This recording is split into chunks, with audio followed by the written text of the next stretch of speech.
Bismillahirrahmanirrahim. Assalamualaikum warahmatullahi wabarakatuh. Innal hamdalillah wa inna syukra lillah wa inna tsanaa'a kullahu lillah. Nahmaduhu wa nasta'inuhu wa nastaghfiruh wa na'udzu billahi min syururi anfusina wa min sayyiati a'malina. May yahdihillahu fala mudilla lahu wa lan tajida lahu waliyyan mursyida. Amma ba'd. Alhamdulillah, mari kita bersyukur kepada Allah Subhanahu wa taala yang telah memberikan kita nikmat, yakni nikmat Islam, nikmat iman, nikmat kesehatan sehingga kita dapat menyaksikan presentase kali ini. Salawat serta salam kita kirimkan kepada baginda kita, yakni Rasulullah Shallallahu Alaihi Wasallam. Saya hormati Bapak Ulil Amri SYSY, SH, dan sekalipun rekan-rekan kelas yang saya cintai. Kenalkan, nama saya Andi Tendri Mutia Salwa selaku moderator yang akan membimbing presentase makalah kali ini.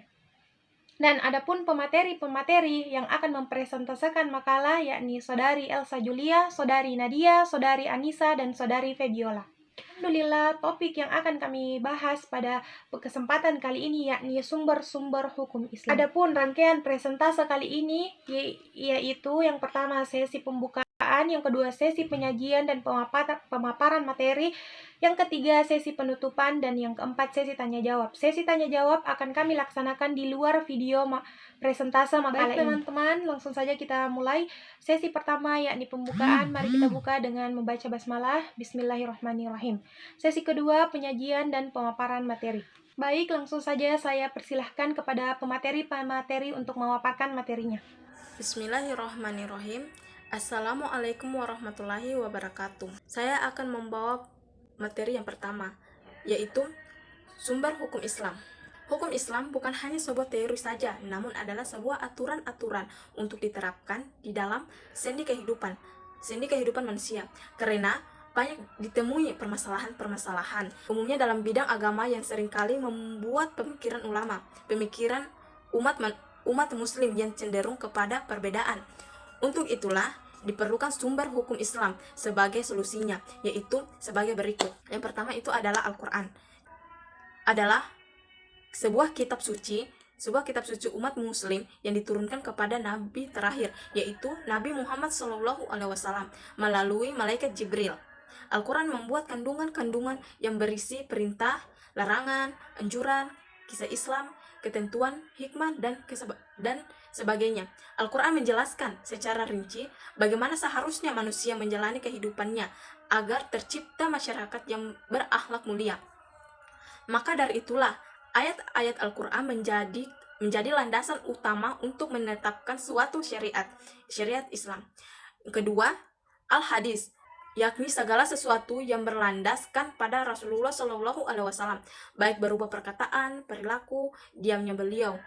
Di dalam Al-Hadis terkandung aturan-aturan yang merinci segala aturan yang masih global dalam Al-Quran. Kata hadis yang mengalami perluasan makna sehingga disinonimkan dengan sunnah, maka dapat berarti segala perkataan atau sabda, perbuatan, ketetapan maupun persetujuan dari Rasulullah SAW yang dijadikan ketetapan aturan hukum Islam. Yang ketiga, ummah, sumber hukum Islam yang ketiga yaitu ijma. Ijma dibentuk berdasarkan pada kesepakatan seluruh ulama mujtahid. Ulama yang dimaksud di sini adalah ulama setelah sepeninggalan Rasulullah. Tersebarnya ajaran Islam ini pasti ada perbedaan antara penyebar satu dengan yang lainnya. Nah, kehadiran ijma diharapkan menjadi pemersatuan perbedaan yang ada. 4. Qiyas sumber hukum Islam yang keempat. Setelah Al-Quran, Al-Hadis, dan ijma adalah qiyas. Qiyas berarti menjelaskan sesuatu yang tidak ada dalil nasnya dalam Al-Quran ataupun hadis dengan cara membandingkan sesuatu yang serupa dengan sesuatu yang hendak diketahui hukumnya tersebut. Artinya, jika suatu nas telah menunjukkan hukum mengenai suatu kasus dalam agama Islam dan telah diketahui melalui salah satu metode untuk mengetahui permasalahan hukum tersebut, kemudian ada kasus lainnya yang sama dengan kasus yang ada nasnya itu dalam suatu hal itu juga, maka hukum kasus tersebut disamakan dengan hukum kas. hukum khas yang ada nasnya. Sekian dan terima kasih dari saya. Materi selanjutnya akan dibaca oleh teman saya. Sekian dan terima kasih. Bismillahirrahmanirrahim. Sebelumnya terima kasih atas waktu yang diberikan oleh moderator. Baiklah, saya akan membacakan materinya, yaitu tentang metode-metode ijtihad. Metode-metode dalam ijtihad sangat dibutuhkan untuk memutuskan perkara yang ketentuannya tidak terdapat dalam Al-Quran maupun Sunnah. Adapun metode-metode ijtihad, yaitu yang pertama ijma'. Ijma' merupakan kesepakatan seluruh mujtahid suatu masa setelah Rasulullah SAW wafat dan berkaitan dengan hukum syara yang tidak terdapat dalam Al-Quran dan hadis. Adapun contoh ijma' adalah ijma' sahabat, yaitu ijma' yang dilakukan oleh sahabat Rasulullah SAW. Yang kedua, qiyas. Qiyas merupakan hukum tentang suatu peristiwa yang diterapkan dengan cara membandingkannya dengan hukum peristiwa lain yang sudah ditetapkan sesuai nas. Contohnya adalah mengkiaskan pembunuhan yang menggunakan alat berat dengan pembunuhan menggunakan senjata tajam.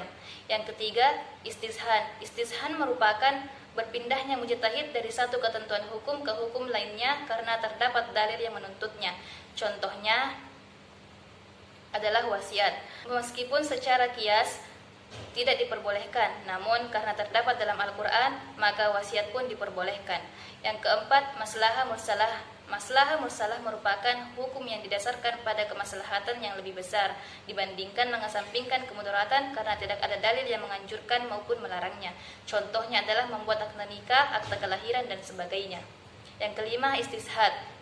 Istishad merupakan metode yang dilakukan dengan menetapkan hukum yang sudah ada sebelumnya sampai ada dalil yang merubahnya. Contohnya adalah setiap makanan boleh dikonsumsi sehingga ada dalil yang mengharamkannya.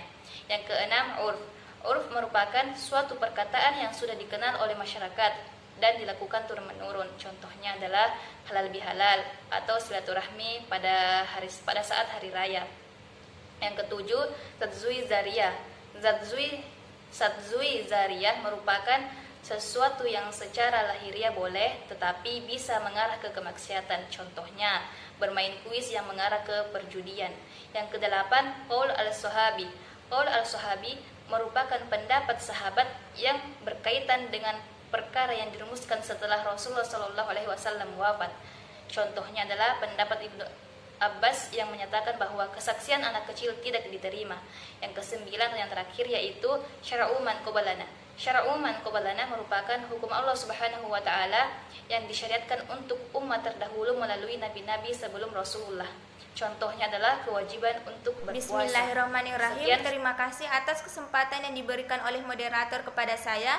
Saya akan membawakan materi tentang pembagian hukum Islam, di mana pembentukan hukum Islam memiliki tujuan untuk merealisasikan kemaslahatan manusia dengan menjamin kebutuhan pokok atau daruriyah, kebutuhan sekunder atau hadiah, serta kebutuhan pelengkap atau tahsiniyat. Hukum Islam terbagi dua macam, yakni hukum tahlifi dan hukum madhi. Hukum tahlifi adalah hukum yang mengandung tuntutan, perintah, larangan, atau memberi pilihan terhadap seseorang. Sedangkan hukum madhi berupa penjelasan hubungan suatu peristiwa yang berhubungan dengan hukum tahlifi, berupa sebab, syarat, mani, atau penghalang dari suatu perbuatan. Dalam buku usul fikih, hukum tahlifi terbagi 5 macam, yakni wajib, mandub, atau sunnah, haram, makruh, dan mubah. Sekian dari saya. Terima kasih atas waktu yang telah diberikan oleh moderator.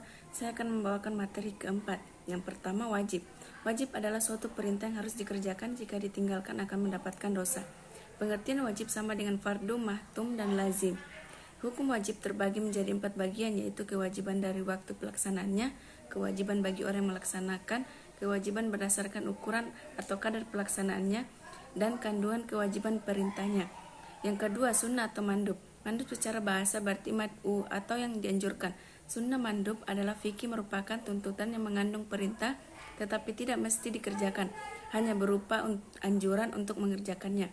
Bagi orang yang melaksanakan akan mendapatkan ganjaran karena kepatuhannya, dan jika ditinggalkan tidak mendapat ancaman dosa. Hukum sunnah terbagi menjadi 2 macam, yaitu sunnah muakkad dan sunnah ghairu muakkad. Yang ketiga adalah haram. Haram secara bahasa berarti dilarang. Secara terminologi usul fikih, kata haram berarti sesuatu yang dilarang oleh Allah dan Rasulnya. Apabila seseorang telah meninggalkannya, berarti dia telah patuh kepada yang melarang, karena itu dia patut mendapatkan ganjaran berupa pahala. Sedangkan orang yang tidak meninggalkan larangan berarti dia telah mengingkari tuntutan Allah dan patut mendapatkan ancaman dosa. Tuntutan dalam bentuk ini disebut tahrim, sedangkan perbuatan yang dilarang secara pasti disebut haram. Yang keempat adalah makruh. Makruh adalah sesuatu yang dianjurkan syariat untuk meninggalkannya. Jika ditinggalkan akan mendapat pujian, apabila dilanggar tidak berdosa. Dalam hukum makruh, para ulama membaginya menjadi dua macam, yaitu makruh tahrim dan makruh tanzih. Makruh tahrim adalah sesuatu yang dilarang oleh syariat secara pasti karena didasarkan pada dalil zani yang masih mengandung keraguan. Sedangkan makruh tanzih adalah sesuatu yang dianjurkan oleh syariat untuk meninggalkannya, atau larangan terhadap suatu perbuatan tetapi larangan tersebut tidak bersifat pasti lantaran tidak ada dalil yang menunjukkan atas haramnya perbuatan tersebut. Yang kelima, mubah. Mubah secara bahasa diartikan sebagai segala sesuatu yang diperbolehkan. Mubah berarti sesuatu yang diberikan kepada orang mukallaf untuk memilih antara melakukan atau meninggalkannya. Alhamdulillah, kita sudah sampai di acara yang ketiga, yakni penutup. Demikianlah presentase dari kelompok kami. Saya atas nama moderator memohon maaf atas kekurangan selama presentase berjalan. Saya akhiri dengan unzur ma qala wala tanzur man qala. Lihatlah apa yang disampaikan dan jangan siapa yang menyampaikan. Syukran. Wassalamualaikum warahmatullahi wabarakatuh.